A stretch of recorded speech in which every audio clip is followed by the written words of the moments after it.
Welcome, traveler. Tonight, let the noise of the present fade away. Settle into your bed, close your eyes, and let your mind drift back, farther than memory, deeper than dreams, into the gentle rhythms of the Roman countryside.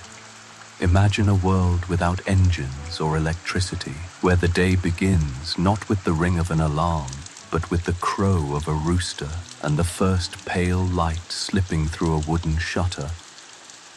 You are not a guest here. You are home.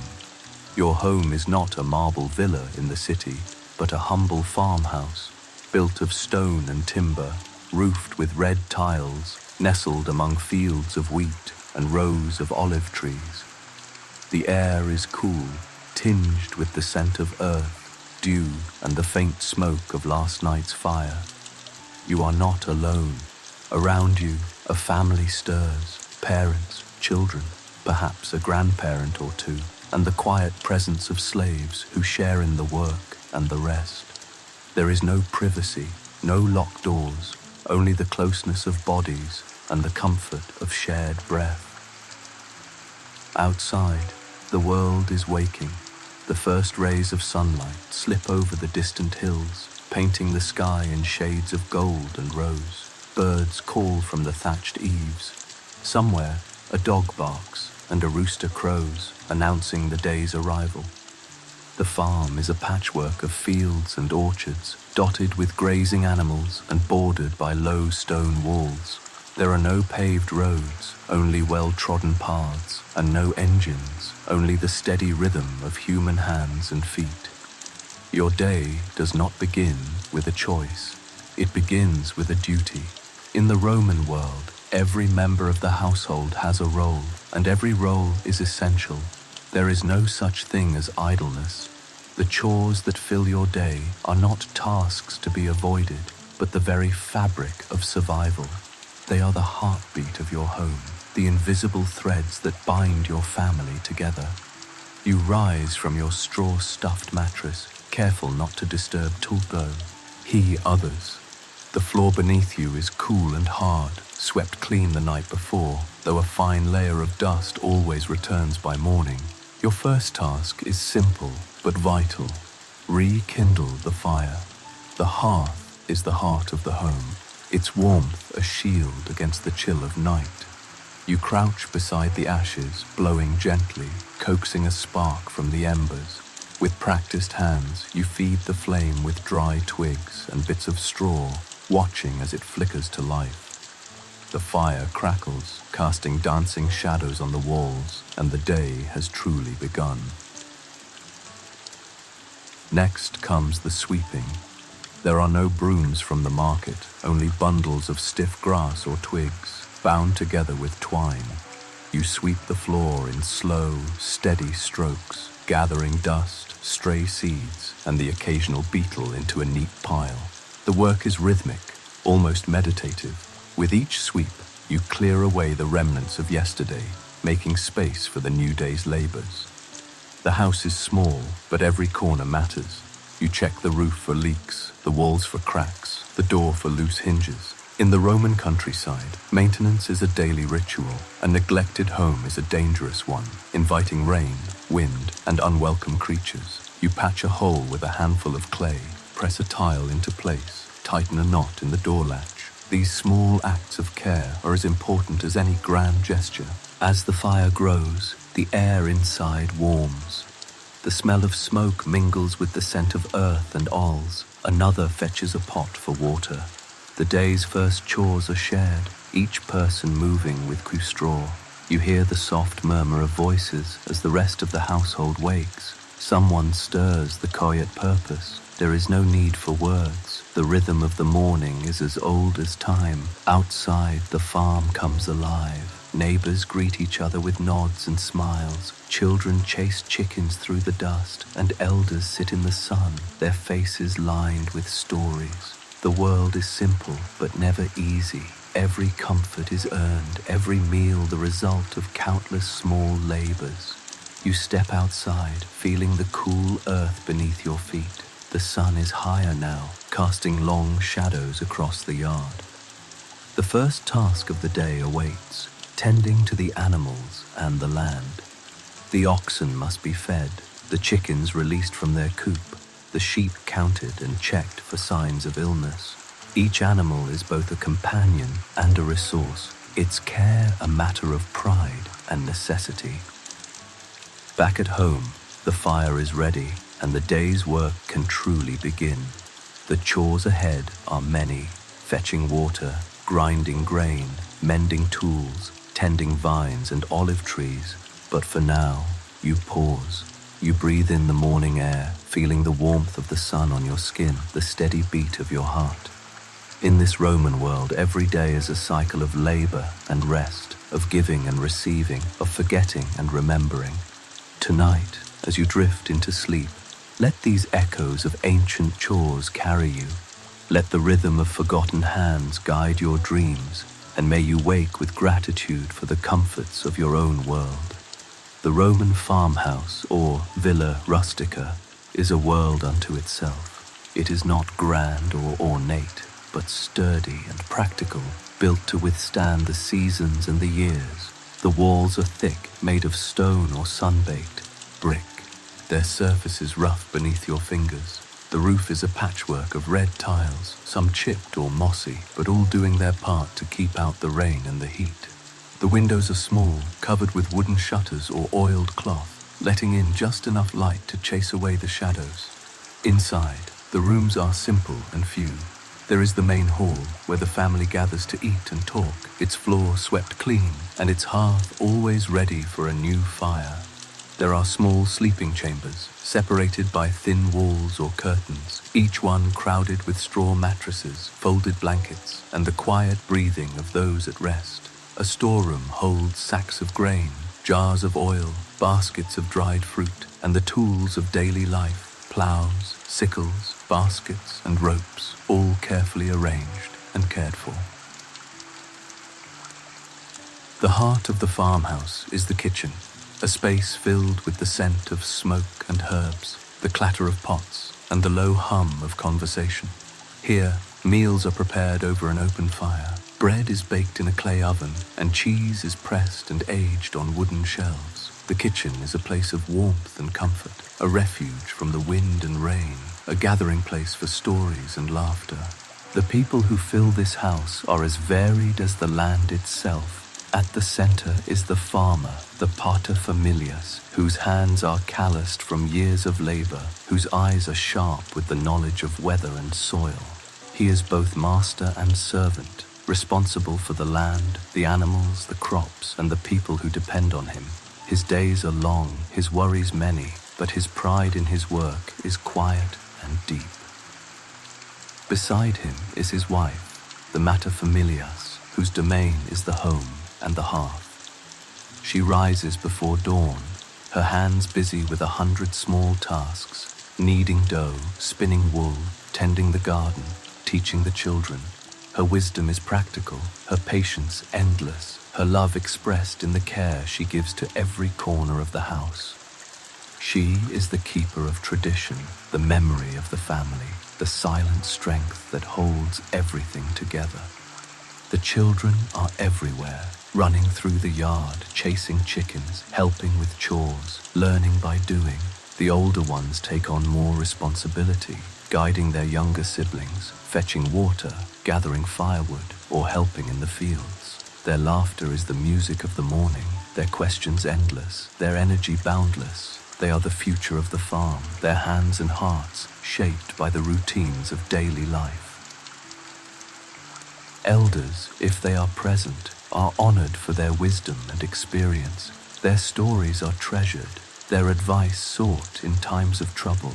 They may no longer work the fields, but their presence is a blessing, a living link to the past. They sit in the sun, their faces lined with memory, their voices soft but steady, their eyes watching the world with a quiet understanding. Slaves are part of the household too. Some were born on the farm, others brought from distant lands, their fates tied to the fortunes of the family. Their work is hard and unending, tending animals, weeding carrying water, grinding grain, Some are treated with kindness, others with indifference or cruelty, but all are essential to the running of the farm. Their stories are rarely told, but their labor is the foundation on which everything else rests. The farmhouse is not just a building, but a living community. Each person has a role, each role is vital, and the bonds between them are forged in the fires of daily labor. Meals are shared, chores divided, joys and sorrows witnessed together. There is little privacy, but much companionship. The burdens are heavy, but they are carried together, lightened by laughter, song, and the comfort of routine. The social status of the Roman farmer is humble but honorable. He is not a senator or a merchant, not a soldier or a scholar, but his work is respected. The city depends on the countryside for its food, its oil, its wine. The farmer's life is hard, but it is also free. Free from the noise and corruption of the city, free to shape his own days by the turning of the seasons and the needs of the land. The farmhouse is a place of order and tradition, of hard work and simple pleasures. It is a world where every object has a purpose, every person a place, every day a rhythm. The walls may be rough, the rooms crowded, the work unending, but there is a sense of belonging here, a quiet pride in the life that is built day by day with patient hands and hopeful hearts. As the sun climbs higher, the house comes fully alive. The sounds of chores and conversation fill the air. The smells of baking bread and fresh hay drift through the open door, and the promise of another day's work stretches out before you.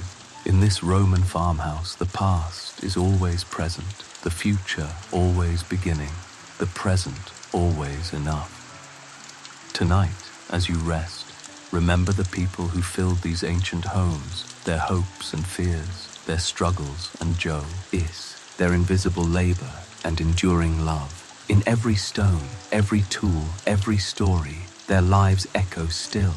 The first light of day brings with it the first chores, and in the life of a Roman farmer, these are as old as the land itself. The hearth, still warm from the night before, is the heart of the home. Its fire must be coaxed back to life, its embers stirred and fed with dry twigs and bits of olive wood. The gentle crackle of flames is a comfort, a promise that warmth and food will follow. The smoke rises, curling through the small opening in the roof, carrying with it the scent of yesterday's meals and the memory of countless mornings just like this one. The hearth is more than a place to cook. It is a symbol of family, of continuity, of the invisible thread that ties one generation to the next. Here, bread is baked, water is boiled, herbs are dried, and stories are told. The first task of the day is to sweep the ashes, to clear away the remnants of the past, to make space for what is to come.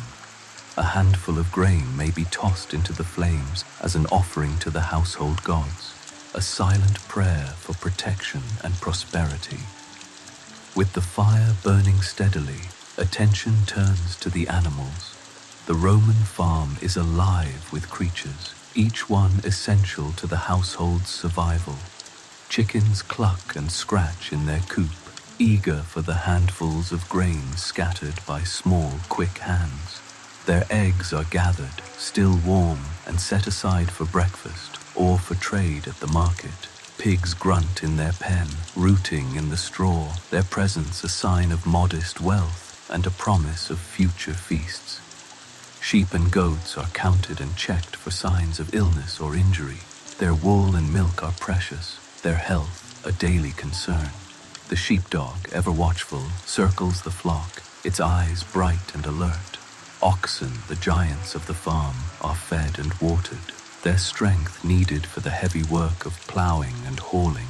Their breath steams in the cool morning air, their patient yes, reflecting the slow wisdom of the land. Each animal has its place, its needs, its rhythm. The chores are repetitive, but never meaningless. To feed and water the animals is to invest in the future, to ensure that the farm will thrive through the seasons. The work is shared. Children carry buckets, elders scatter feed, slaves clean the pens and sweep the yard. There is a quiet camaraderie in these early hours, a sense of purpose that binds the household together. The tools of animal care are simple but essential. Wooden buckets, clay bowls, woven baskets and sturdy ropes, each one shaped by hand, each one cared for and repaired as needed.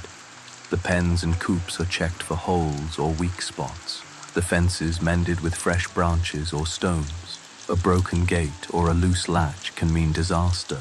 A lost sheep, a stolen chicken, a night spent searching the fields by torchlight. The animals are not just resources, they are companions, their personalities known and cherished.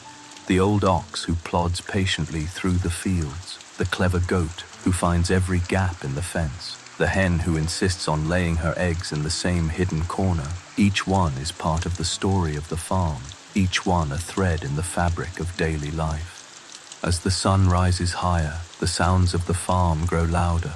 The rooster crows again, the dog barks at a passing cart, the sheep bleat as they are led to pasture. The air is filled with the music of life, the chorus of creatures great and small, each one playing its part in the ancient symphony of survival. The first meal of the day is simple but nourishing. Bread baked the day before, a wedge of cheese, a handful of olives, perhaps an egg or two, boiled in the embers of the fire. The family gathers around the hearth, sharing food and plans for the day. There is little time for leisure, but much for connection. The meal is a pause, a moment of gratitude, a reminder that every comfort is earned, every mouthful the result of countless small labors. With breakfast finished, the chores continue. The animals are led out to graze, the pens cleaned and freshened, the tools washed and set aside. The fire is banked, the ashes swept, the kitchen made ready for the next round of work. The rhythm of the morning is steady and sure, each task flowing into the next, each moment a link in the unbroken chain of days. In the life of a Roman farmer, there is no separation between work and life, between duty and love. The care given to the hearth and the animals is the care given to the family, to the land, to the future. The first chores of the day are the foundation on which everything else is built, a quiet, steady labor that shapes not just the farm, but the hearts and minds of those who call it home. Tonight, as you rest, remember the gentle rituals of morning, the rekindling of the fire, the feeding of the animals, the gathering of family around a simple meal.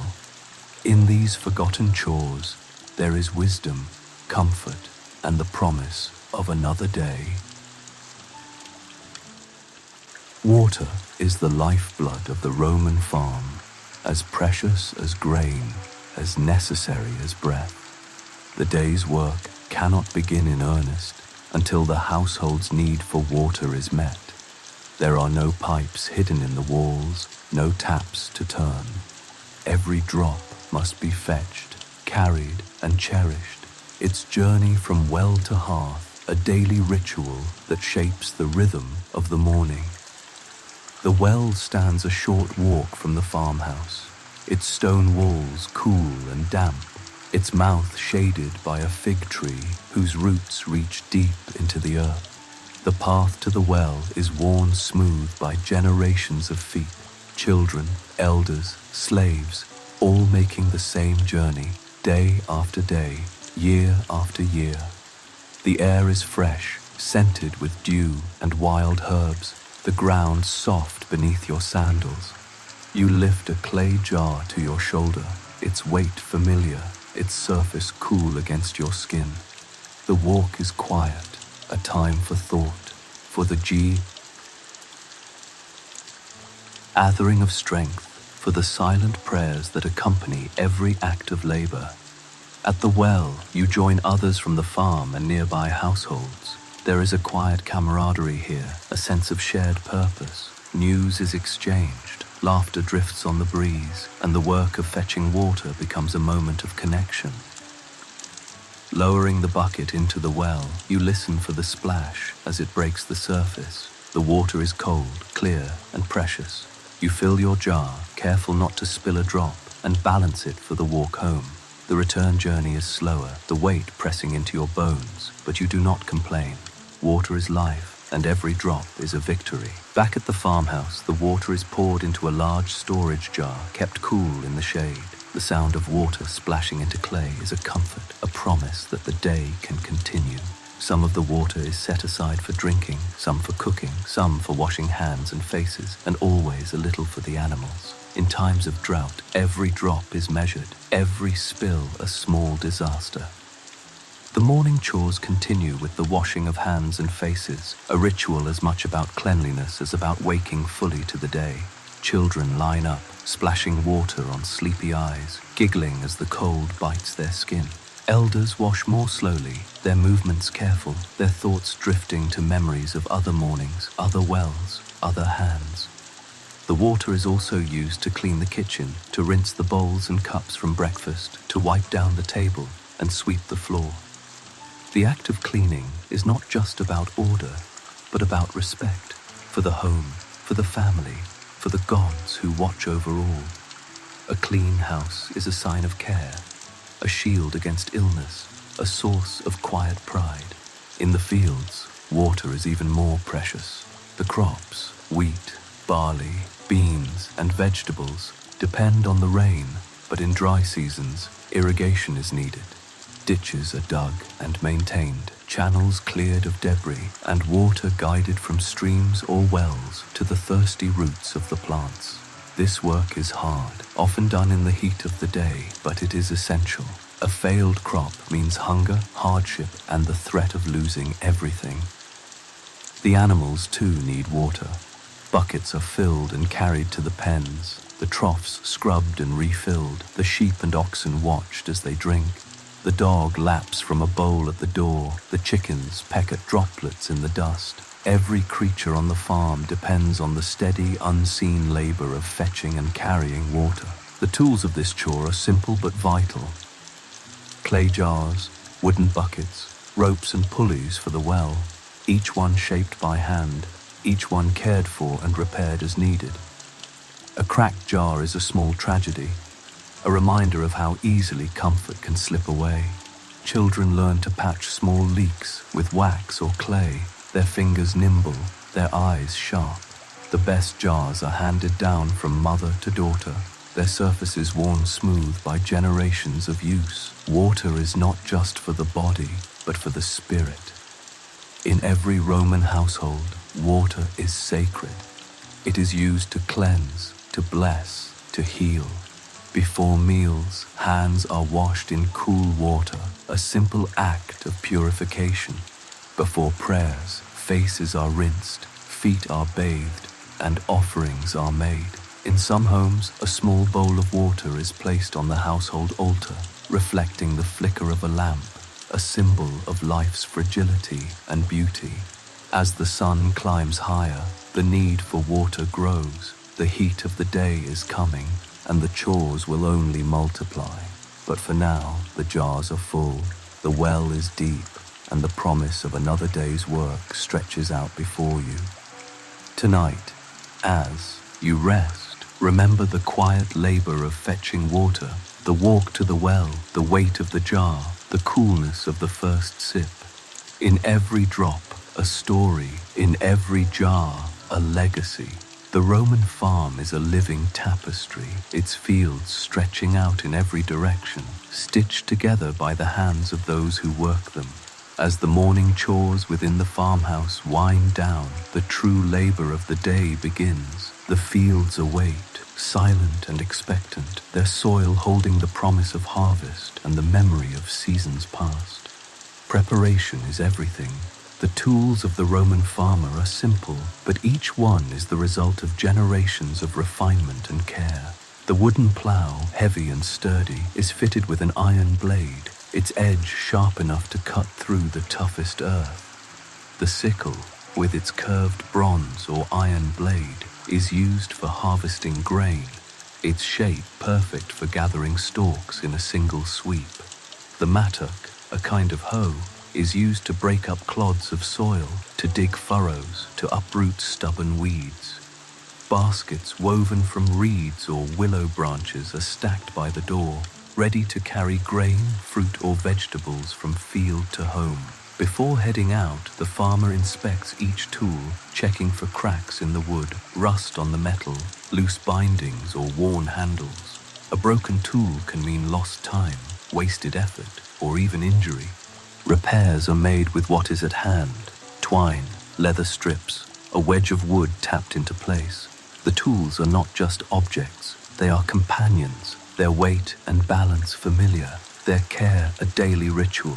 The farmer's clothing is chosen for the work ahead: a tunic of coarse wool or linen, belted at the waist, sturdy sandals or bare feet, a wide-brimmed hat or a cloth tied around the head to keep off the sun.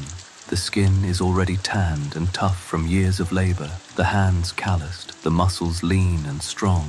There is no vanity here, only practicality, only the quiet pride of those who know the value of their own strength. The rhythm of the seasons shapes every task. In spring, the fields are plowed and sown, the earth turned and seeded with wheat, barley, beans or lentils. The work is urgent, the window of opportunity narrow. The weather must be watched, the soil tested, the seeds chosen with care. In summer, the crops are weeded and watered, the vines and olive trees pruned and tended.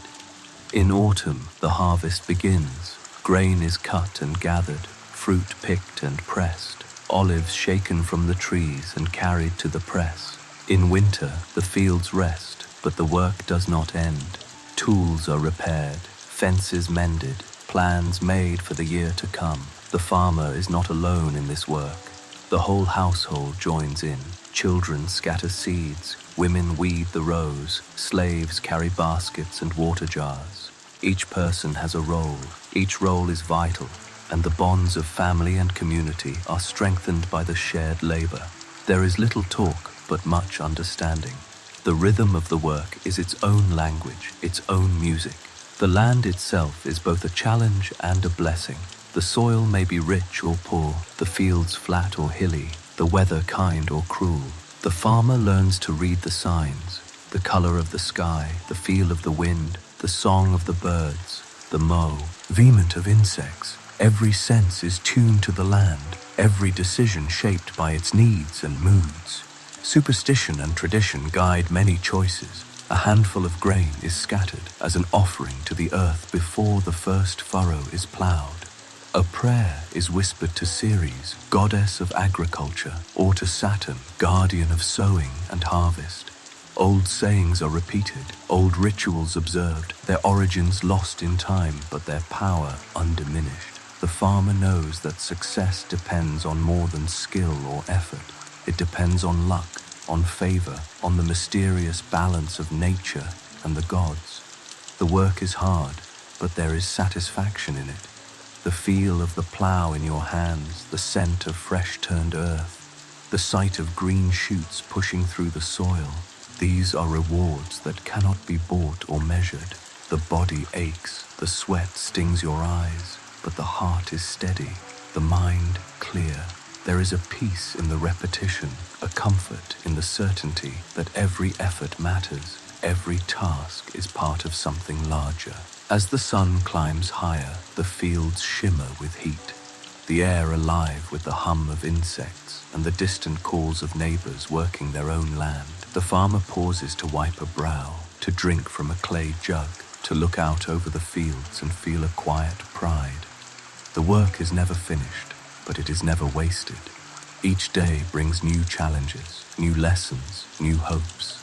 Tonight, as you rest, remember the tools of the Roman farmer, the plow, the sickle, the mattock, the basket. Remember the hands that shaped them, the care that kept them strong, the labor that turned earth and seed into life. In every field, a story, in every tool, a legacy.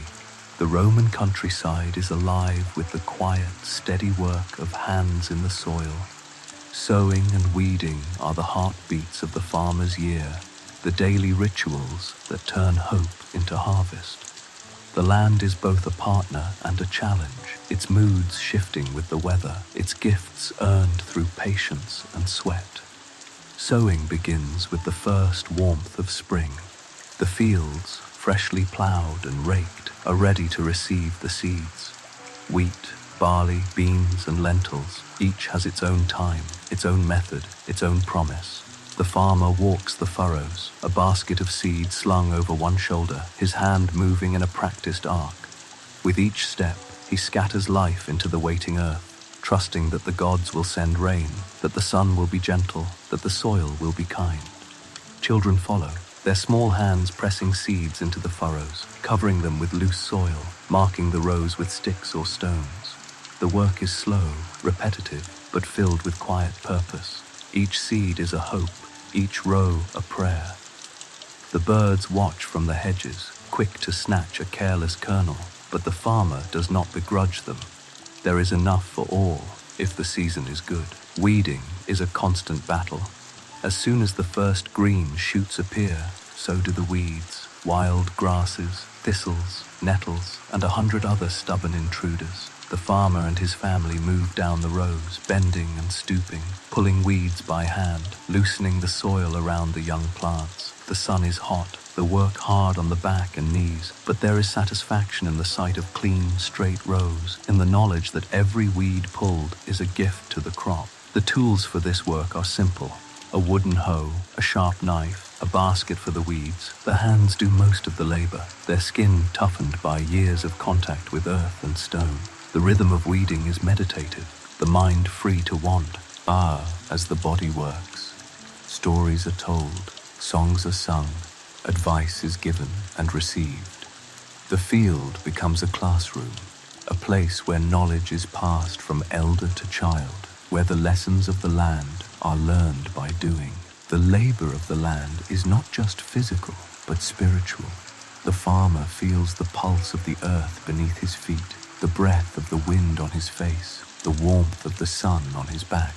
He knows the signs of coming rain, the meaning of a sudden chill, the warning in the flight of birds or the hum of insects. The land speaks in 1,000 subtle ways, and the farmer learns to listen, to adapt, to respect the power and mystery of nature. The crops themselves are more than food. They are the foundation of life. Wheat is ground into flour for bread, barley brewed into beer, beans and lentils stewed with herbs and oil. Grapes are pressed for wine, olives crushed for oil, fruit dried or preserved for the lean months. Every plant has its place, its season, its story. The farmer knows them all, their needs and gifts, their dangers and delights. There are days when the work feels endless, when the sun is merciless, when the weeds seem to grow faster than they can be pulled. There are days of joy, when the first shoots break through the soil, when the air is filled with the scent of blossoms, when the promise of harvest is almost within reach. The farmer endures both, his spirit shaped by the cycle of effort and reward, of loss and renewal. The connection to the land is deep and enduring. The farmer's hands are stained with earth, his clothes dusted with pollen and chaff, his heart attuned to the slow, steady rhythm of growth. He knows that he is not the master of the land, but its steward, its partner, its child. The gods are honored with offerings of grain and wine, the household spirits thanked for their protection, the ancestors remembered in quiet moments of reflection. As the day wears on, the fields shimmer with heat, the air alive with the hum of bees and the distant calls of neighbors. The work continues, sowing, weeding, tending, watching.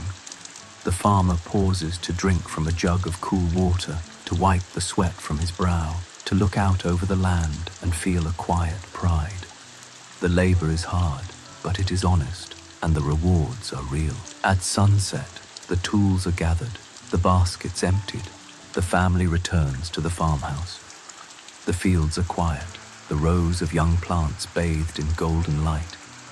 The farmer lingers for a moment, his hand resting on the rough handle of his hoe, his eyes tracing the lines of the land he loves. He knows that tomorrow will bring more work, more challenges, more chances to learn and grow. Tonight, as you rest, remember the labor of the Roman farmer, the sowing of seeds, the pulling of weeds, the patient tending of the land.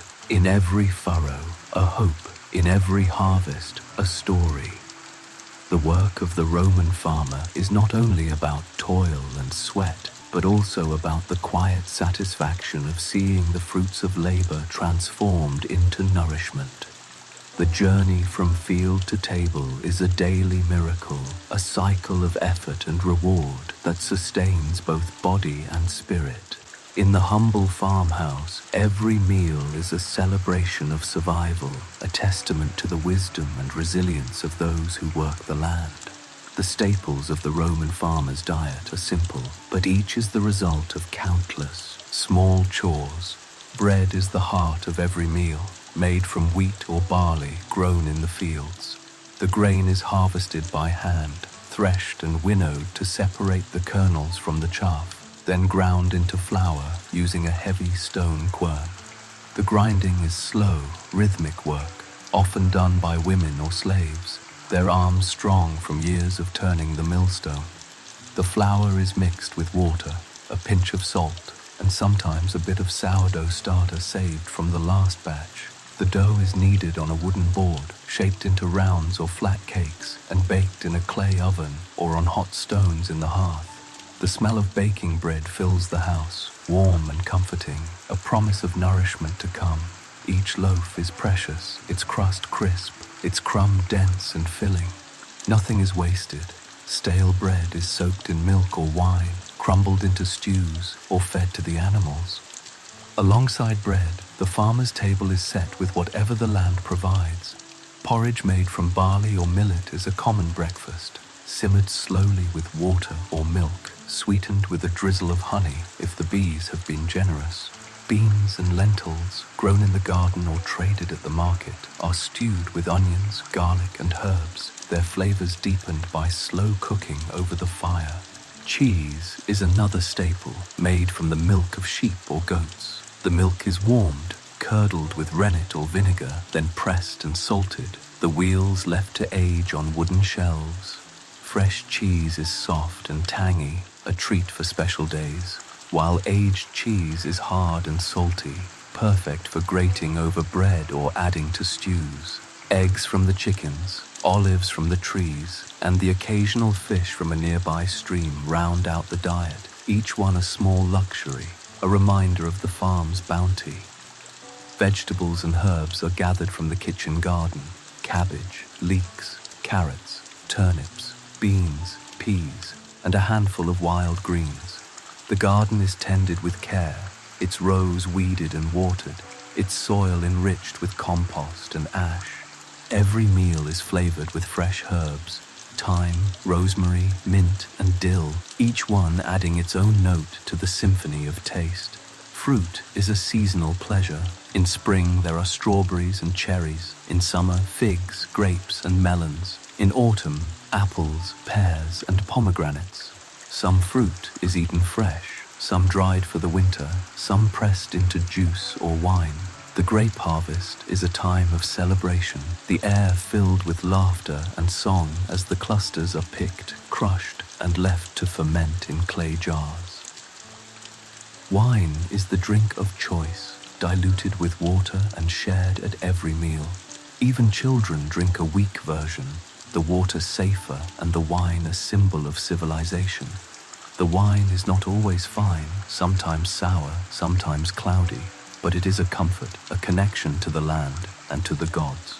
Water is precious, drawn from the well or the stream, its clarity a blessing, its taste a reminder of the labor that brings it to the table. Preserving food for the winter is a chore that cannot be neglected. Grain is stored in sealed jars or bins, protected from mice and damp. Fruit is dried in the sun or cooked into thick pastes. Vegetables are re-pickled or fermented. Cheese is salted and wrapped in cloth. Olives are cured in brine. Meat is smoked or dried. Beans and lentils are kept in baskets high above the floor. Every scrap is saved, every jar labeled, every shelf checked and rechecked as the days grow shorter and the nights colder. The meals of the Roman farmer are not grand, but they are satisfying. There is little meat except on feast days or when an animal is too old to work. Most days, the food is humble, but it is enough. The family gathers around the table, sharing bread and cheese, porridge and beans, fruit and wine. There is laughter, conversation, the telling of stories, and the planning of chores. The meal is a pause, a moment of gratitude, a reminder that every comfort is earned.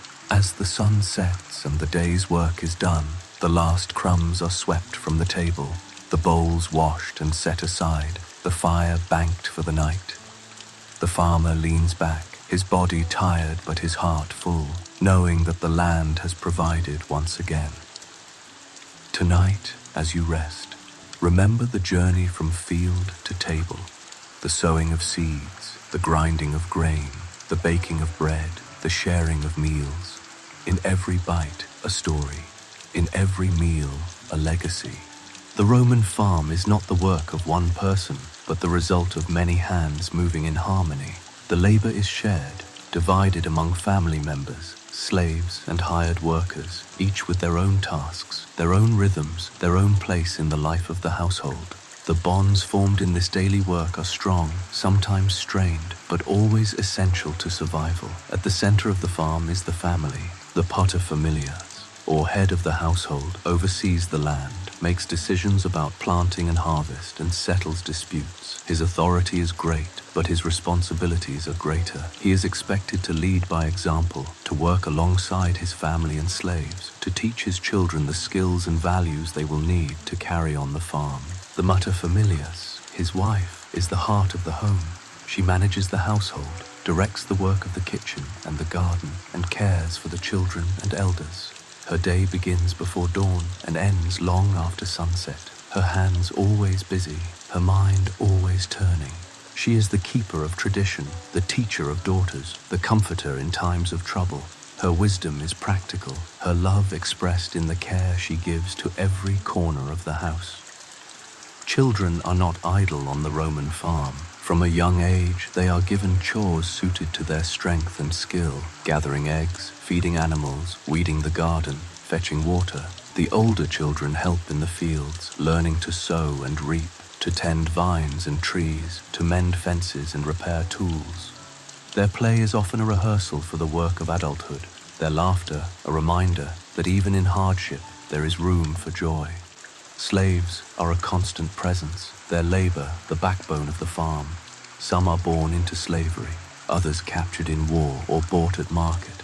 Their lives are hard, their work unending, plowing fields, tending animals, grinding grain, carrying water, cleaning the house. Some are treated with kindness, others with indifference or cruelty, but all are essential to the running of the farm. Their stories are rarely told, but their hands shape every harvest, every meal, every day. The division of labor is clear, but the boundaries are flexible.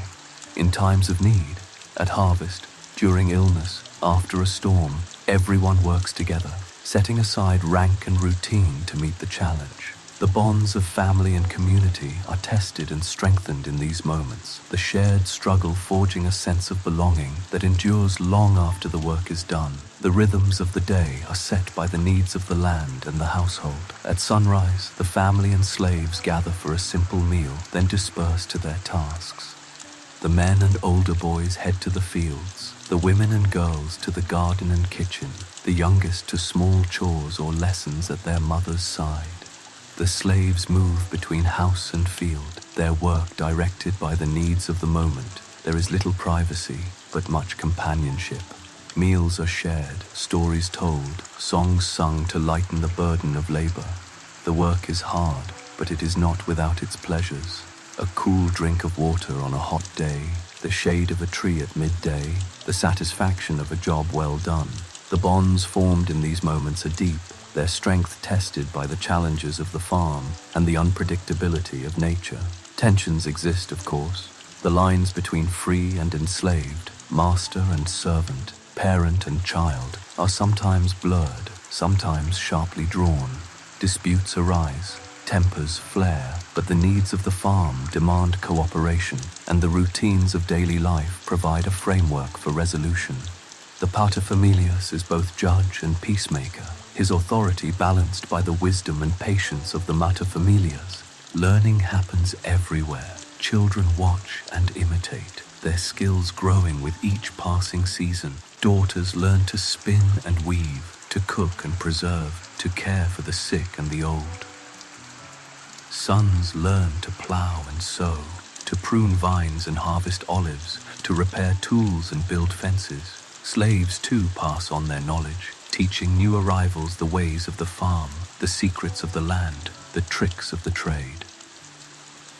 The shared labor of the farm is a source of pride and identity. The family is known in the village for its hard work, its well-tended fields, its generous table. The slaves, though often invisible to outsiders, are valued for their skill and loyalty, their place in the household secure if not always comfortable. The farm itself is a living testament to the power of cooperation, to the strength that comes from many hands working together. As the sun sets and the day's work is done, the family and slaves gather for the evening meal. The food is simple, but the company is rich. Stories are told, plans made, laughter shared. The bonds of the day are renewed, the challenges faced together, the joys multiplied by the sharing. Tonight, as you rest, remember the many hands that shaped the Roman farm, the family, the slaves, the children, the elders. In every chore, a lesson. In every shared labor, a legacy. As the sun climbs to its highest point, the Roman countryside shimmers with heat. The fields, so alive with movement in the morning, now grow still. The air is thick and heavy, the light almost blinding as it bounces off stone walls and dusty paths. Even the animals seek shelter, their bodies pressed into the cool shadows of trees or barns. For the Roman farmer and his household, this is the hour of pause, a sacred interlude in the relentless rhythm of labor. The midday rest, or meridiatio, is not a luxury, but a necessity. The body, worn by hours of worras, needs time to recover. The mind, sharpened by the demands of the land, needs space to wander. The family gathers in the shade of a spreading fig tree, or in the cool darkness of the farmhouse, their voices low, their movements slow and gentle. The slaves, too, are given a moment's respite, their burdens set aside, their faces turned toward the promise of rest. A simple meal is shared, bread and cheese, olives and fruit, a cup of watered wine. The food is cool and refreshing, the flavors bright and clean. There is little talk of work. Instead, the conversation drifts to stories and memories, to jokes and gentle teasing, to the small pleasures that make the day bearable. The children sprawl on the grass, their laughter mingling with the hum of bees and the distant song of a shepherd's flute. This is a time for mending, for quiet tasks that can be done with hands while the mind drifts. The materfamilia sits with her daughters, a basket of torn tunics and worn sandals at her feet. Needles flash in the dappled light, threads pulled tight, patches sewn with care. The paterfamilias sharpens a sickle, his movements slow and practiced, the blade glinting in the sun. The slaves repair baskets, weave ropes, or simply rest, their eyes closed, their bodies still. Stories are the true treasure of the midday rest. Elders recall the great floods and bountiful harvests of years past, the lessons learned from hardship and joy. Children beg for tales of heroes and monsters, of clever foxes and foolish wolves, of gods who walk the earth in disguise. The stories are old, their details shifting with each telling, but their power is undiminished. They bind the family together, linking past to present, teaching lessons that no chore or task could ever impart. There is music too, soft singing, the plucking of a lyre, the tapping of a foot in time with an old tune. The air is filled with the scent of crushed herbs, the sweetness of ripe fruit, the coolness of water poured from a clay jug. For a little while, the worries of the farm are forgotten, replaced by the simple pleasure of being together, of sharing shade and stories, of knowing that the hardest work is behind, and the promise of evening lies ahead. The midday rest is also a time for reflection. The farmer looks out over his fields, measuring the growth of the crops, the health of the vines, the fullness of the olive trees. He thinks of the work still to be done, the challenges yet to come, the hopes and fears that shape every season. The mater familias counts the jars of grain, the wheels of cheese, the baskets of fruit, her mind always turning, always planning for the days ahead. For the slaves, the rest is a rare moment of peace. They stretch out in the shade, their bodies grateful for the pause, their minds drifting to memories of home, to dreams of freedom, to the small joys that make the burden bearable. Some share stories in their own language, their voices soft and secret, their laughter a quiet rebellion against the hardness of their lives. As the sun begins to dip, the shadows lengthen, the air cools. The family and slaves rise, their bodies refreshed, their spirits lifted. The tools are gathered, the animals called from their hiding places. The work of the afternoon begins. The pause is over, but its effects linger. A sense of connection, of gratitude, of strength renewed. The midday rest is a gift, a reminder that life is more than labor, that joy can be found in the simplest moments, that the bonds of family and community are forged not just in work, but in rest, in laughter, in the sharing of stories and shade. Tonight, as you rest, remember the quiet hour beneath the fig tree, the taste of cool water, the sound of gentle voices, the comfort of shade and stories. In every pause, a blessing. In every moment of rest, a promise. The heat of midday slowly fades, and the Roman farm stirs once more. The shadows grow longer, the air cools, and the world outside the farmhouse comes alive with the sounds of renewed labor. The afternoon is a time for chores that require focus and strength, for tasks that cannot wait until tomorrow. The Roman farmer knows that every hour of daylight is precious, every moment an opportunity to secure the future. One of the most important afternoon chores is irrigation. The fields, thirsty from the sun's relentless gaze, need water to thrive. The farmer and his helpers walk the length of the irrigation ditches, clearing away debris, patching leaks with mud and stones, guiding the flow of water from stream or well to the roots of wheat, barley, beans, and vegetables. The work is muddy and sometimes backbreaking, but it is essential. A well-watered field is a promise of harvest, a shield against the uncertainty of the weather. Children help by carrying buckets, splashing water onto the garden beds, learning the delicate balance between too much and too little. The youngest chase frogs and insects along the banks, their laughter echoing across the fields. The older children watch and learn, their eyes sharp, their hands steady, their minds absorbing the lessons of the land. Repairs are another constant of the afternoon. The farm is a living thing, always in need of care. Fences must be checked for gaps, gates for loose hinges, animal pens for signs of wear. The tools used in the morning, plows, sickles, mattocks, are cleaned, sharpened, and set aside for the next day. Baskets are mended, ropes retied, the wheels of carts greased and tested. The farmer moves from task to task, his mind always turning, his hands never idle. The materfamilias and her daughters turn their attention to the kitchen and storerooms. Jars of grain are inspected for signs of damp or pests. Wheels of cheese checked for mold, baskets of fruit sorted and set aside for drying or preserving. Herbs are gathered from the garden, tied in bundles, and hung from the rafters to dry. The kitchen is swept, the hearth cleaned, the table set for the evening meal.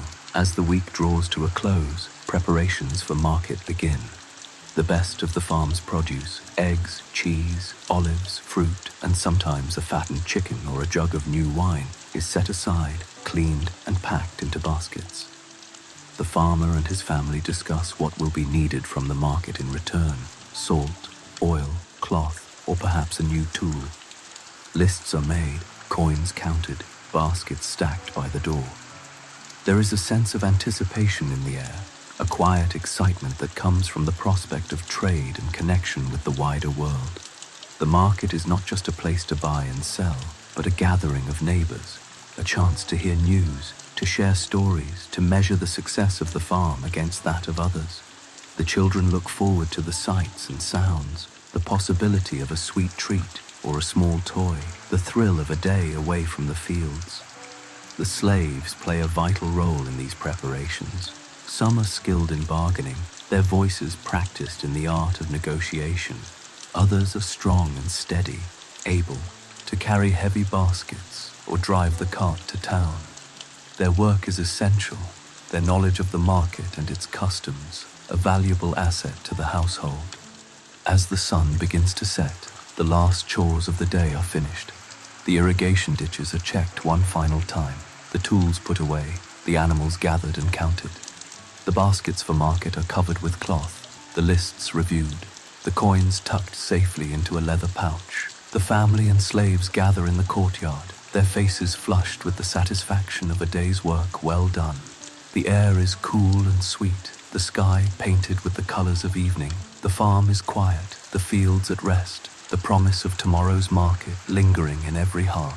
The farmer looks out over his land, his eyes tracing the lines of the ditches, the rows of crops, the sturdy fences and well-tended pens. He feels a quiet pride, a sense of accomplishment that comes not from wealth or status, but from the steady, unseen labor that keeps the farm alive. Tonight, as you rest, remember the afternoon chores of the Roman farmer, the clearing of ditches, the mending of fences, the careful preparation for market. In every task, a lesson. In every moment of labor, a hope for the future. In the life of a Roman farmer, the sacred and the everyday are woven tightly together. The land is not just soil and stone, but a living presence, watched over by gods and spirits whose favor must be earned, whose anger must be feared. Every chore, every meal, every harvest is touched by ritual, by prayer, by the quiet hope that the divine will smile upon the work of human hands. The household gods, the Lares and Penates, are honored each morning with a small offering at the family altar, a pinch of flour, a splash of wine, a few fresh herbs. These are given with bowed head and whispered words, a plea for protection and prosperity. The altar is simple, a shelf or a niche in the wall, but it is the heart of the home, a place where the invisible world meets the visible, where the past and present are joined. The farmer's relationship with the gods of the land is practical and deeply felt. Ceres, the goddess of grain, is thanked at the sowing and the harvest, her image sometimes carved into a wooden charm or painted on a pottery shard. Saturn, the ancient god of sowing and time, is honored with prayers and small sacrifices, his festival a time of feasting and rest. Bacchus, the god of wine, is invoked at the pressing of grapes, his name sung in laughter and song as the juice runs red into clay jars. The fields themselves are sacred. Before the first furrow is plowed, the farmer walks the boundary, scattering grain and pouring wine, asking the earth for permission to disturb its rest. At harvest, the first sheaf of wheat is set aside as an offering, a gesture of gratitude for the bounty received.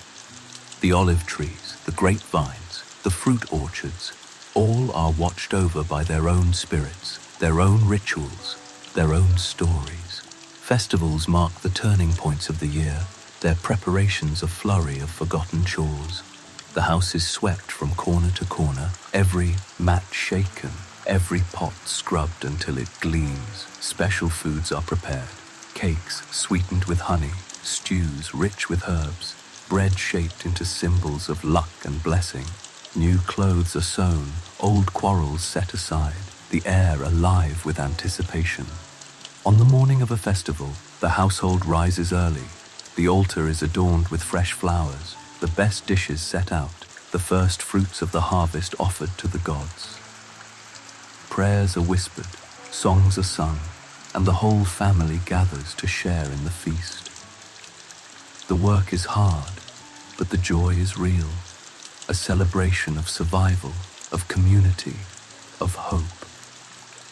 Superstition and tradition guide many choices. A handful of grain is scattered as an offering to the earth before the first furrow is plowed. A prayer is whispered to Ceres, goddess of agriculture, or to Saturn, guardian of sowing and harvest. Old sayings are repeated, old rituals observed, their origins lost in time, but their power undiminished. The farmer knows that success depends on more than skill or effort. It depends on luck, on favor, on the mysterious balance of nature and the gods. The gods are not distant or abstract, but present in every corner of the farm. A sudden storm, a failed crop, a sick animal. These are seen as signs, messages to be interpreted, warnings to be heeded. The farmer responds with offerings, with prayers, with renewed effort and humility. There is comfort in the rituals, in the sense that the world is not random, but ordered, that every action has meaning, that every life is part of a larger story. The children learn these rituals early. They watch as their elders light lamps at dusk, the flames dancing in the gathering dark. They help to scatter petals, to pour libations of water or wine, to arrange fruit or bread in neat rows. The gestures are small but full of meaning, a way to honor the ancestors, to ask for protection, to give them thanks for another day. The slaves, too, bring their own gods and customs, their own prayers and hopes. Sometimes, their rituals are woven into the life of the household, their stories shared in the quiet moments of rest. The farm becomes a tapestry of belief, each thread adding strength and color, each voice a part of the ancient chorus that rises from the land. As night falls, the last chores of the day are done. The altar is tidied, the lamps refilled, the offerings cleared away. The house grows quiet, the air thick with the scent of smoke and flowers. The family gathers by the fire, their faces lit by the soft glow, their voices low and gentle. A final prayer is offered, a wish for peaceful sleep, for safety through the night, for the return of light in the morning. Tonight, as you rest, remember the rituals of the Roman farmer, the offerings at the altar, the prayers in the fields, the festivals that mark the year. In every act of faith, a hope. In every moment of reverence, a connection to the land, to the gods, to the generations that came before. As the sun sinks behind the distant hills, the Roman countryside is bathed in a gentle golden light. The heat of the day fades, replaced by a cool breeze that stirs the leaves and carries the scent of earth and ripening fruit. The fields, so full of movement and sound, now grow quiet. The animals return to their pens, the tools are put away, and the farmhouse becomes a haven of rest and reflection. Evening is a time of transition, a bridge between the labors of the day and the peace of the night. The family gathers in the courtyard or around the hearth, their faces flushed with the satisfaction of work well done. The slaves, too, find a moment's respite, their burdens eased by the knowledge that another day has been survived, another set of challenges met. The first task of the evening is to bring the animals home. The chickens are counted, enclosed safely in their coop, the sheep and goats herded into their pens, the oxen led to their shelter and given a final feed of hay or grain. The dog makes a last circuit of the yard, nose to the ground, ears alert for any sign of trouble. The gates are checked, the fences secured, the farm made safe against the darkness. Inside the farmhouse, the hearth is rekindled, its flames casting a warm glow on the walls. The The materfamilias and her daughters prepare the evening meal, a simple stew of beans and vegetables, a loaf of bread, a wedge of cheese, perhaps a handful of dried fruit or a cup of wine. The smells of cooking fill the air, mingling with the laughter and low voices of the family as they share stories of the day. The meal is a time for connection, for gratitude, for the quiet joy of being together. The paterfamilias asks about the work in the fields, the state of the animals, the progress of repairs and preparations for market. The children share their small triumphs and troubles, their voices bright with excitement or heavy with fatigue. The slaves, if allowed, join in the meal, their presence a reminder of the many hands that make the farm possible. After supper, the chores continue, but at a slower, gentler pace. The bowls and spoons are washed with water drawn earlier, scrubbed with sand or ash, then rinsed and set to dry. The table is wiped, crumbs swept into the fire, the floor given a final sweep. The house is small, but every corner is cared for, every surface touched by hands that know the value of order and cleanliness. The evening is also a time for mending and making. The materfamilias sits by the fire, her needle flashing in the lamplight as she repairs a torn tunic or sews a new patch onto a worn sandal. The paterfamilias sharpens a blade, repairs a tool, or checks the harnesses for the oxen. The children help where they can, learning by watching, their small hands eager to be useful. As darkness deepens, the family gathers for a final moment of reflection. The altar is tidied, the lamps refilled, a last offering made to the household gods. A prayer is whispered for protection through the night, for health and safety, for the return of light in the morning. The air is thick with the scent of smoke and flowers, the quiet hum of insects, the soft murmur of voices. The farmhouse settles into stillness.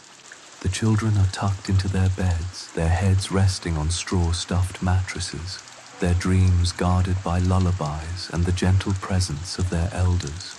The slaves find their own places to rest, their bodies weary, but their spirits lifted by the promise of sleep.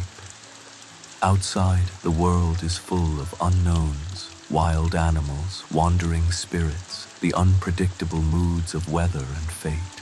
Inside, there is safety, warmth, and the steady heartbeat of family.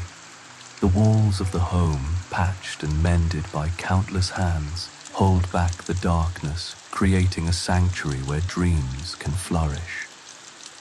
Tonight, as you rest, remember the gentle rituals of evening, the gathering of animals, the sharing of food, the quiet work by the fire, the prayers whispered in the darkness. In every act, a blessing. In every moment of rest, a promise that tomorrow will bring new strength, new hope, new joys.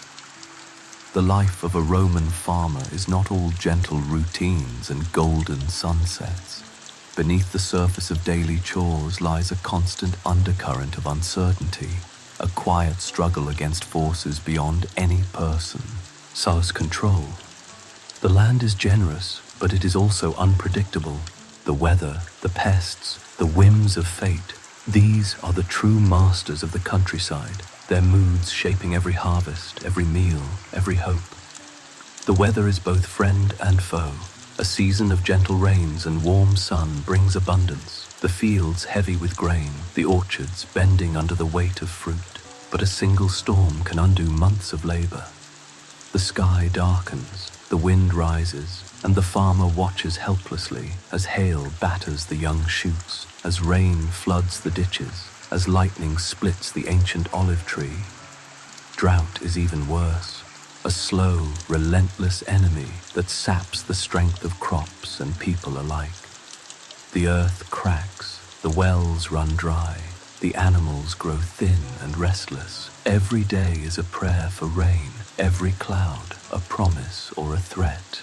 Pests are a constant challenge. Locusts descend in clouds, stripping the fields bare in a matter of hours. Mice and rats gnaw through sacks of grain, their tiny teeth leaving ruin in their wake. Birds swoop down to steal seeds and fruit, their cries a taunt to the weary farmer. Insects burrow into roots and stems, unseen until the damage is done. The fight against these invaders is endless. Traps are set, scarecrows raised, dogs and cats enlisted as allies. Yet, for every pest driven away, another seems to take its place. Disease, too, is an ever-present danger. A single sick animal can infect the whole herd. A blight can turn a field of green into a wasteland of yellow and brown. The farmer learns to watch for signs: dull eyes, drooping leaves, strange spots or smells. Remedies are few and often uncertain. A poultice of herbs, a prayer to the gods, a desperate hope that the sickness will pass. Sometimes it does, sometimes it does not. The uncertainty of the harvest is a weight that never lifts. The farmer works with hope, but also with fear. Will the wheat ripen before the storms come? Will the grapes survive the summer heat? Will the olives yield enough oil to last the winter? Every decision is a gamble, every success a relief, every failure a lesson in humility. The family learns to live with less, to stretch what they have, to find comfort in small victories. A basket of eggs, a jar of honey, a loaf of bread that lasts a little longer than expected. Hardship is not just physical, but emotional. The worry for the future, the sorrow of loss, the frustration of seeing hard work undone by forces beyond control. These are burdens carried in silence, shared in quiet moments by the fire, eased by the presence of family and friends. The stories told at night are not just of heroes and gods, but of endurance, of survival, of finding joy in the midst of struggle. Yet, in the face of hardship, the Roman farmer endures. There is a resilience born of necessity, a stubborn hope that refuses to be extinguished. The routines of daily life, the chores, the meals, the rituals become anchors, holding the family steady through the storms of fate. The land is both a challenge and a comfort. Its cycles a reminder that every winter is followed by spring, every loss by renewal. The community, too, is a source of strength. Neighbors help each other in times of need, sharing tools, labor, and advice. When a storm destroys a roof, hands come together to rebuild.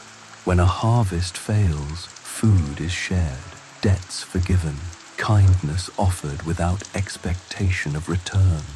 The bonds of the countryside are forged in hardship, their strength tested and proven by adversity. The gods are called upon more fervently in times of trouble. Offerings are made, prayers whispered, rituals performed with extra care. The farmer seeks meaning in the patterns of the stars, in the flight of birds, in the dreams that come in restless sleep.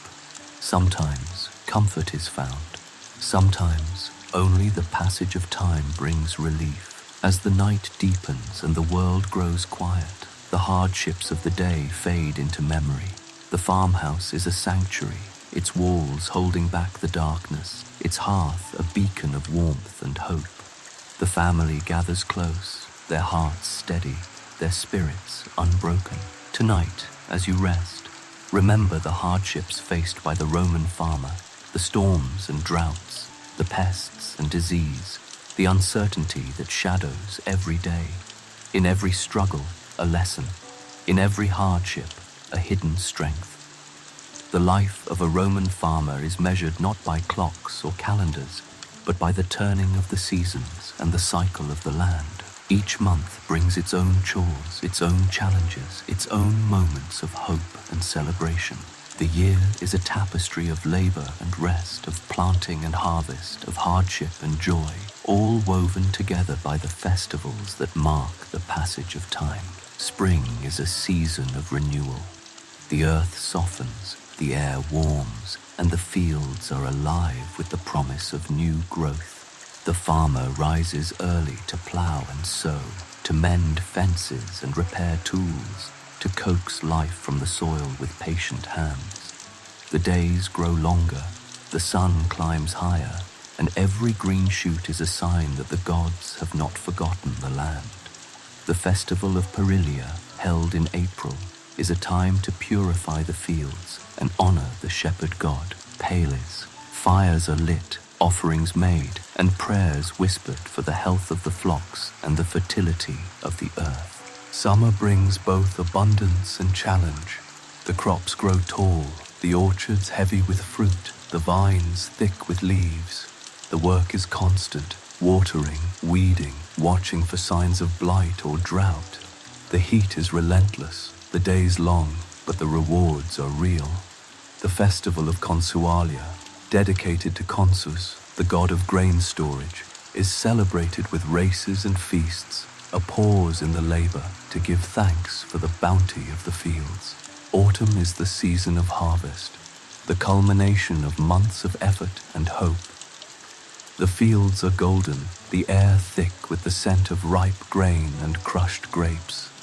The whole household turns out to gather the crops, to press the olives, to store the fruit and grain for the winter ahead. The festival of Saturnalia, held in December, is a time of joy and reversal, when masters serve slaves, gifts are exchanged, and the hardships of the year are forgotten in laughter and song. The barns are full, the cellars stocked, and the family gathers to celebrate survival, to honor the gods, to look forward to another year. Winter is a time of rest and reflection. The fields lie fallow, the animals huddle in their pens, the farmhouse becomes a haven against the cold and dark. The chores move indoors, mending clothes, weaving baskets, telling stories by the fire. Food is rationed, every crumb counted, every drop of oil measured. The family draws close, sharing warmth and memory, waiting for the return of light and life. The festival of Feriae Sementivae, held in January, is a time to bless the seeds for the coming year, to ask the gods for favor and protection. The festivals are more than just holidays. They are the heartbeat of the year, the moments when the sacred and the everyday meet. Each one brings its own rituals, its own foods, its own songs and stories. The children learn the old dances, the old prayers, the old tales of gods, and he rose. The elders watch with pride, their memories alive in the faces of the young. The cycle of the year is a source of comfort and strength.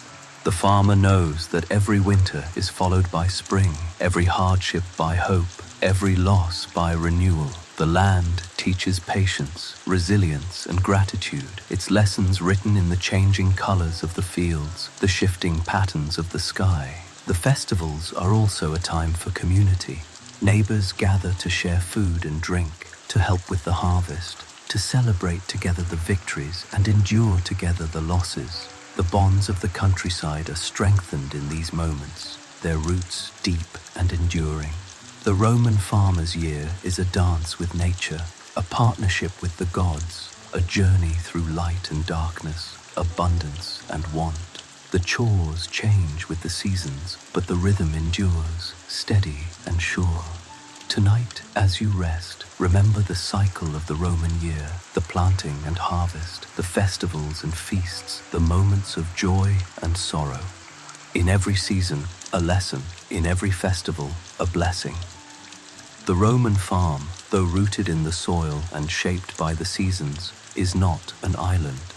Beyond the fields and orchards lies a wider world, a world of markets, towns and distant cities, of merchants and officials, of news and rumors carried on the wind.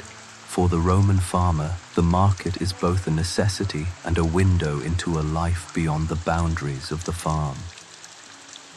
Market day begins before dawn. The best produce is chosen: eggs, cheese, olives, fruit, and sometimes a fattened chicken or a jug of new wine. Everything is cleaned, sorted, and packed into baskets lined with straw. The cart is loaded, the oxen harnessed, and the family sets out along the dusty road that winds through the countryside toward the nearest town. The journey is an event in itself. The road is busy with other farmers, their carts creaking under the weight of goods, their voices raised in greeting or friendly competition.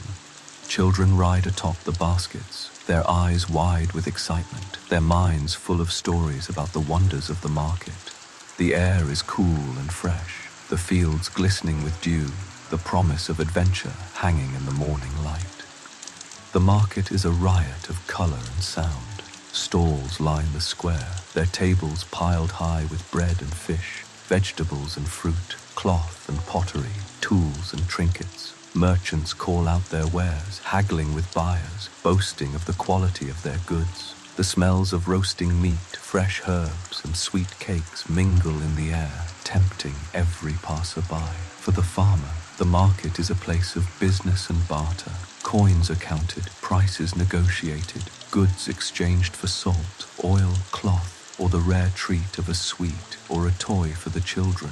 The farmer's wife inspects bolts of linen. The children marvel at painted figurines. The slaves keep a watchful eye on the baskets and the cart. Every sale is a small victory, every purchase a careful calculation. But the market is more than just commerce. It is a place of connection, a gathering of neighbors and friends, a chance to share news and stories, to hear the latest gossip from the town or the city. The farmer learns of new laws, of distant wars, of changes in the price of grain or oil. He hears tales of strange lands, of ships arriving in the port, of travelers from the far corners of the empire. The market is a window into a world both familiar and vast, a reminder that the farm is part of something greater. The children are dazzled by the sights and sounds. They watch the jugglers and musicians, the acrobats and storytellers who perform for coins or scraps of food. They beg for sweets or toys, and their laughter ringing through the square. The slaves too find moments of pleasure. A kind word from a friend, a glimpse of a familiar face, a chance to hear news from home. The market is also a place of risk. Thieves and pickpockets move through the crowd, their eyes sharp for carelessness. Officials patrol the square, collecting taxes, enforcing rules, sometimes demanding bribes. The farmer must be cautious, his wits as sharp as his bargaining skills, his trust given sparingly. As the sun climbs higher, the market begins to empty. The baskets are lighter, the cart less crowded, the coins carefully hidden away. The family gathers for a final meal, a loaf of bread, a wedge of cheese, a handful of fruit, before setting out for home. The road is quieter now, the fields shimmering in the afternoon heat, the promise of rest and routine drawing the family back to the farm. The return journey is a time for reflection. The farmer thinks of the deals made, the goods bought and sold, the news heard and shared. The children chatter about the wonders of the market, their minds full of dreams and stories. The slaves count the coins, check the baskets, and look forward to the quiet of the farmhouse after the noise and bustle of the town. The market is a reminder that the life of the Roman farmer, though rooted in tradition and routine, is always touched by the wider world. The farm depends on the market for goods and news, for connection and survival. The rhythms of the countryside are echoed in the rhythms of the town, the cycles of the land mirrored in the cycles of trade and exchange. Tonight, as you rest, remember the journey to market, the early morning, the crowded square, the laughter and the bargains, the return to the quiet of the farm. In every trip, a lesson. In every exchange, a thread that ties the farm to the world beyond. The Roman farm is more than a place of labor. It is a living library, a storehouse of tradition and knowledge passed down through generations. The wisdom of the land is not written in books, but in the hands and hearts of those who work it. Every furrow, every vine, every olive tree holds a lesson, every season a story, every chore a memory of those who came before. The farmer's knowledge is practical, born of experience and observation. He knows the feel of good soil, the scent of rain on the wind, the signs of a coming frost or a hidden spring. He learns from the land itself how to rotate crops to keep the soil fertile, how to prune vines for the sweetest grapes, how to graft an olive branch to ensure a strong harvest. The land is both teacher and test, its lessons sometimes gentle, sometimes harsh, but always clear. Tradition shapes every aspect of farm life. The methods of planting and harvesting, the rituals of blessing and thanksgiving, the recipes for bread and cheese, the patterns of rest and work, all are inherited from parents and grandparents, refined by necessity, adapted to the needs of the moment. The farmer trusts in the old ways, but he is not afraid to learn from others, to try a new tool or a different seed, to listen to the advice of a neighbor or a passing traveler. The wisdom of the land is shared in stories and sayings, in proverbs and songs. Sow with the moon, reap with the sun. A well-tended vine brings joy to the table. The gods help those who help themselves. These words echo in the fields and the farmhouse, reminders of the values that sustain the family: patience, perseverance, humility, and hope. Children learn by watching and doing. They follow their parents into the fields, their eyes wide, their hands eager to help. They learn to tell the difference between good and bad soil, to spot the first signs of blight or drought, to care for animals with gentleness and respect. The lessons are not always easy, but they are always important. A mistake can mean a lost crop, a hungry winter, a lesson learned the hard way. The materfamilias passes on her own knowledge: how to spin and weave, how to preserve fruit and cheese, how to heal with herbs and comfort with words. She teaches her daughters the rhythms of the kitchen and the garden, the secrets of the hearth and the storeroom. Her wisdom is quiet but deep, her patience a model for all who watch her work. The slaves, too, bring their own traditions and skills. Some know how to build a better fence, others how to coax a stubborn mule or cure a sick chicken. Their knowledge is valued, their stories woven into the fabric of the farm. In the evenings, as the family and slaves gather by the fire, tales are told of distant lands and different ways, of storms survived and harvests celebrated, of the lessons learned from both success and failure. The wisdom of the land is not just about survival, but about meaning. The farmer knows that his work is part of something larger, a cycle of life and death, of growth and decay, of hope and renewal. He feels the presence of ancestors in the fields, hears their voices in the wind, sees their handiwork in the walls and fences, the tools and trees. The land is a legacy, a gift to be cherished and passed on, a reminder that every life is part of a story that began long before and will continue long after.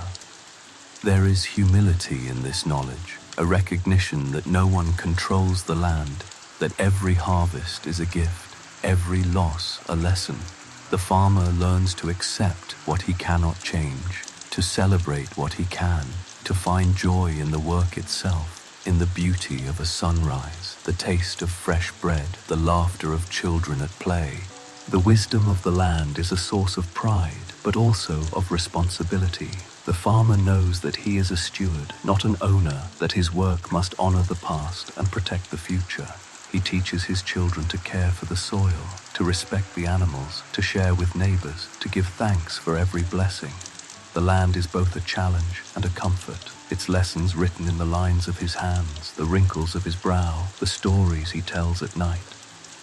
Tonight, as you rest, remember the wisdom of the Roman farmer, the traditions kept, the knowledge shared, the lessons learned from the land and from each other. In every story, a guide, in every memory, a map for the journey ahead. As the last light fades from the Roman sky, the countryside is wrapped in a gentle hush. The fields, so full of life and labor by day, now rest beneath a blanket of stars. The farmhouse glows softly, its windows flickering with the light of oil lamps and the embers of the hearth. Nightfall is a time of peace, a time to lay down burdens, to gather close, to let the body and spirit recover from the demands of the day. The evening chores are finished. The animals are safe in their pens, the tools cleaned and put away, the doors and shutters closed against the cool night air. The family gathers in the main room, the slaves finding their own corners to rest, the children yawning and rubbing their eyes. The air is filled with the scent of smoke and herbs, the quiet murmur of voices, the soft crackle of the fire. The paterfamilias offers a final prayer at the household altar, thanking the gods for the day's blessings, asking for protection through the night, for health and strength in the days to come. The materfamilias tucks the youngest children into bed, her hands gentle, her voice low and soothing as she sings an old lullaby. The older children settle onto their straw mattresses, whispering secrets and dreams, their laughter fading as sleep draws near. Rest is not just a pause between labors, but a necessity, a gift. The body heals, the mind quiets, the spirit renews. In the ancient household, the value of rest is understood. The day's work is hard, the challenge is many, but the promise of sleep is a comfort that makes endurance possible.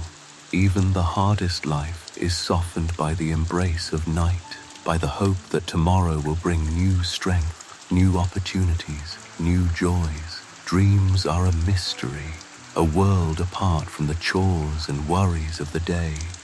In dreams, the boundaries of the household dissolve, and the mind wanders free, across fields and rivers, through memories and hopes, into realms where anything is possible.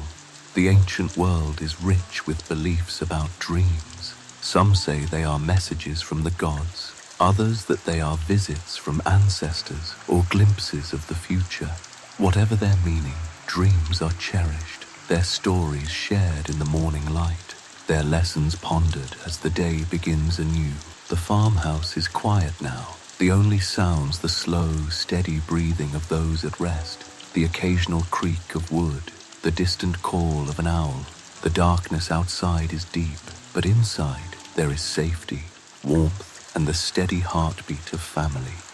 The walls of the home, patched and mended by countless hands, hold back the darkness, creating a sanctuary where dreams can flourish.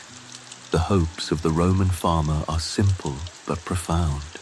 A good harvest, healthy animals, peace in the household, the laughter of children, the comfort of routine. Each day brings new challenges, but also new chances to learn, to grow, to find joy in the work and in the company of loved ones.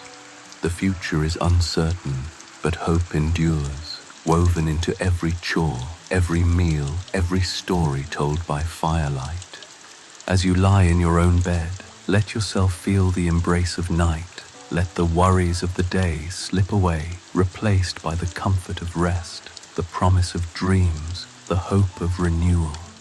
Remember that you are part of a long tradition, that the need for rest is universal, that the night is a gift to be cherished. Tonight, as you drift towards sleep, let the ancient echoes soothe you. Let the memories of forgotten chores, of hands that worked and hearts that hoped, settle around you like a blanket. In the darkness, find peace. In your dreams, find connection. In the quiet of the night, find the strength to begin again. The night is deep now, and the Roman farm is silent. The last embers in the hearth glow softly, casting gentle shadows on the walls. The family sleeps, their dreams woven with the memories of the day, the warmth of the sun, the scent of earth, the laughter of children, the steady rhythm of work and rest. The animals are quiet in their pens, the fields at peace beneath the stars, the world held in a moment of stillness that feels as old as time itself. As you lie in your own bed, let your mind wander back through the journey you have taken tonight. Remember the first light of dawn on the Roman countryside, the humble farmhouse, waking to the sound of roosters and the promise of a new day. Recall the simple rituals of morning, the rekindling of the fire, the gathering of water, the feeding of animals, the sweeping of floors. Picture the hands that shaped the land, the tools worn smooth by years of use, the faces lined with sun and wind, and the quiet pride of a life well lived. Think of the meals shared around the table, the bread baked from grain sown and harvested by patient hands, the cheese pressed and aged, the fruit gathered from the garden and orchard. Remember the laughter and stories, the lessons passed from parent to child. the wisdom of the land carry. Ed in every gesture, every word, every silent act of care. Recall the hardships too, the storms and droughts, the pests and uncertainty, the moments of fear and loss. Remember the resilience that endures in the face of adversity, the hope that springs from the soil with every new season, the comfort found in the bonds of family and community. The Roman farmer's life is not easy, but it is rich in meaning, in connection, in the quiet heroism of daily labor. Let yourself feel gratitude for the comforts you enjoy. The ease of clean water, the warmth of a safe bed, the abundance of food, the light that chases away the dark. These are gifts hard-won by generations past. Their labor is your inheritance, their hope your shelter, their love, the quiet blessing that lingers in every corner of your life. As you drift towards sleep, let the last echoes of the Roman farm settle around you. Let them remind you that you are never alone, that you are part of a long, unbroken chain of care and resilience. The struggles and triumphs of those who came before are woven into your own story, their lessons waiting to be discovered in the rhythm of your own routines. If you find yourself awake in the quiet hours, remember the comfort of ancient hands, hands that worked and hoped, that soothed and healed, that found beauty in the ordinary and strength in the simple. Let their memory be a balm for your worries, a gentle reminder that you too are enough, that your own small acts of care matter more than you know. Tonight, may you rest as the ancients did, surrounded by the warmth of home, the love of family, the peace of a day well lived. May your dreams be gentle, your sleep deep, your heart light. May the forgotten chores of the past become blessings for your present, their echoes, a song that carries you safely through the night. And when morning comes, may you wake with gratitude, with hope, with the quiet strength that comes from knowing you are part of something greater, a story that began long before you and will continue long after, shaped by the hands and hearts of those who care. Good night, traveler. Let the ancient echoes guide you to rest. Let the forgotten labors of the Roman farm become the comfort of today. Sleep well, and may peace be with you, now and always.